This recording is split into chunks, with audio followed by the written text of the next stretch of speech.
हाय योवेन. कोण आवाज मारतोय मला? अरे मी बाप्पा बोलतोय. बाप्पा, तू खरंच बोलतोय? हो रे, खरंच मी बोलतोय. खूप खुश होतास ना मी घरी येणार म्हणून. ओ बाप्पा, पण तुला कसं कळालं? मला सगळं माहिती पडतं. म्हणजे तुला सगळं माहिती पडतं? हो, मला सगळं माहिती पडतं. म्हणजे मी कुठला जातो ते पण तुला माहिती पडतं? मी फ्रेंड सोबत मस्ती करतो ते पण तुला माहिती पडतं? हो, मी सर्व बघतो. खरंच? हा रे, खरंच.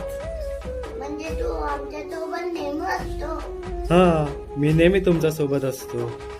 मग बाप्पा, मी खेळताना पडलो तर मला का लागतं? जर तू पडणार नाही मग मोठा कसा होणार? आणि जेव्हा तू मला सांगतो बाप्पा मला लवकर बरं कर, तेव्हा मी तुला लवकर बरं पण करतो ना. म्हणजे तू आमच्या सोबत नेहमी असतो? हा, मी नेहमी तुमच्या सोबत असतो. मग बाप्पा, तू आमच्या सोबत असाच नेहमी राहा.